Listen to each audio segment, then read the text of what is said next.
Great. Take your time. I'll wait. Right? They're gonna say, hey, I'll get something. Or let me see if I can find something, or whatever. Take your time. I'll wait. If they're in a grocery store, no, I'm really at the grocery store. Look, throw me on speaker real quick. I won't give out any personal information. Right? Put me in your calendar. I want to know that there. I prefer you to write it out because that sends some signals to your brain that allows, hello, hello, hello. It is grind time. It's been a week. I'm really excited about today and about what I'm going to be talking about, because I know that if you'll get this one thing down, you're going to sit with more families. Who wants to sit with more families? Not just schedule appointments. We know that that is the first part of getting, any results in this business comes behind being on the phone, right? Being able to book appointments, being able to keep people on the phone long enough. We did the video. If you hadn't seen it, go back. The video, first 30 seconds of the call, how to master that. How can you get through that first 30 seconds, which is where the money is made on the phone, right? That's where I'm going to make that impression that's going to tell me whether or not I'm going to get that appointment, right? The first 30 seconds is crucial, but I want to talk beyond that. I want to talk about, now we've made it through the first 30 seconds. We've verified information. We've set the appointment. A lot of people mess up right here, right? Because we set the appointment, we say, hello, we say, I'm going to be there, Friday at 6, and can you write this down? But after that, we okay, great, I'm going to work on it. I'll see you then. Well, we have to be a little bit more solid than that. People are going to need to envision you coming to their home, right? And so there's a few ways that you can do this. There's a few ways that you can get effective at tying down or locking down those appointments. Because we understand that if you don't sit down with the family, you're never going to be able to protect them. They're never going to get covered, and you're not going to be able to provide for your family. Right? Booking the appointment and getting excited, getting the adrenaline, and understanding, hey, I've got a good week coming up. I'm hyped up. I'm excited. That's great, But if I'm showing up and most of those appointments, they're either not there or they didn't let me in the door, now I've got some problems. And I've faced that before, right? I've had some issues getting people to actually just show up. After I got good on the phone and was booking appointments, now the second hurdle was getting people to actually be there when we agreed to be there.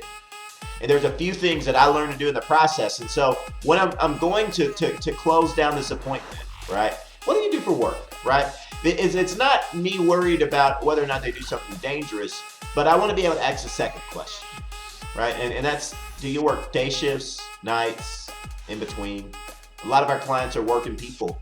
And so if I offer a time during the time that they're working and they accept that time, the reason why they're accepting that time is because they're not going to be there. And maybe they're thinking you're going to leave something at their doorstep for them or in their mailbox. You don't want to be in a position to where you're booking the appointment in a time where they're just not going to be there. And so I'm going to ask every person, what do you do for work? All right? That's the first thing. Second question is, do you work days, nights, in between? They're going to say, hey, great. I work, 8 to 4. Or, I go in at 3 and I get off at 11. Right? They're going to tell you at that point what shift that they work.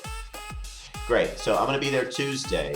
You guys, you're normally in on, and you'll be in this Tuesday after what, about 4 or 5? You said you get off at 4, be in after 4:30, 5 o'clock? Yeah, I'll be after 4 or 5. Great. I've got a 6 o'clock available, or I could put you in at 5:30, whichever's more comfortable for you. Now, I like that 6 better. It gives me more time. Great. All right. Anything that's going to allow for them to tell me, hey, this is going to work for me. This time right here, I know I'll be home. It's going to work for me.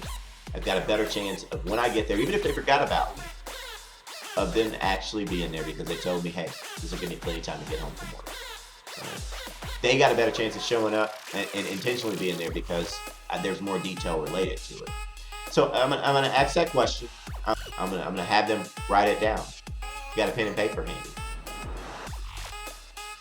Right, that's really important. Do you have a something to write with? Great. Take your time. I'll wait. Right? They're gonna say, hey, I'll get something. Let me see if I can find something, or whatever. Take your time. I'll wait.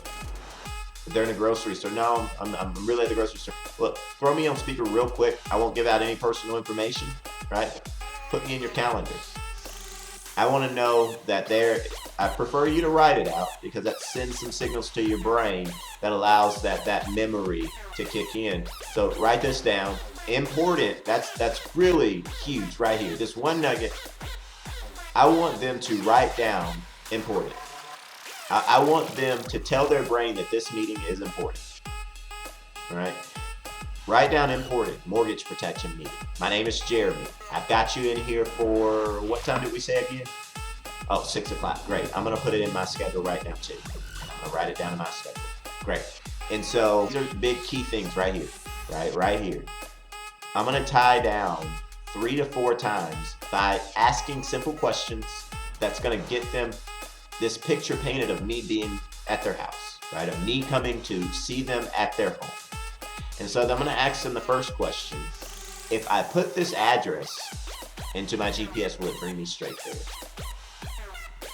Yeah, they're going to tell me. Or they're going to tell me no. My friends, they use certain map, and it brings them, it drops them off a half mile down the street every time.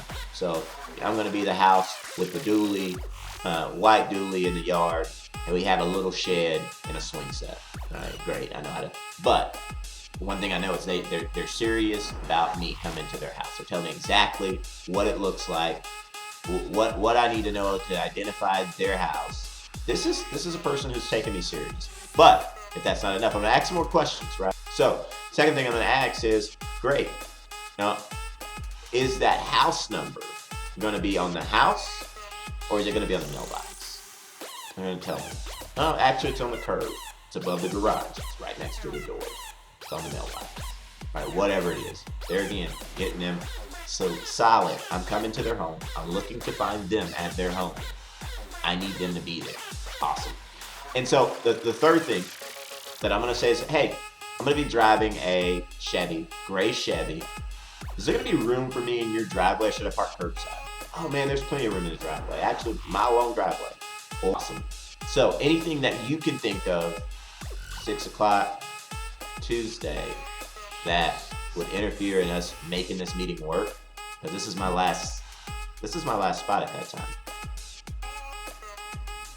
Awesome. There again, my last spot at that time. I've only got one. It's my last one at that time. I wanted to make sure that you can make this. Let me tell you, the more that you can begin to get those confirmations, those yeses, those pre-closes. And so what I'll also do is, if you notice when I said, what time did we say it? I want them to recite back to me what time we said. All right, that's confirmation. All right, those little small things. Last thing I do, let them know, hey, I'm working with about 6 or 7 families just ahead of you. So just in case anybody has me running out schedule, I always ask for about 30, 45 minutes wiggle room on either side of that appointment. That'll help me out a bunch. What that will protect is you showing up 45 minutes later and they ran out to dinner because you didn't let them know that you could be late. I need them to expect that, hey, I could be 30 to 45 minutes behind schedule. I could be early. This is how you're going to find your show ratio will increase tenfold.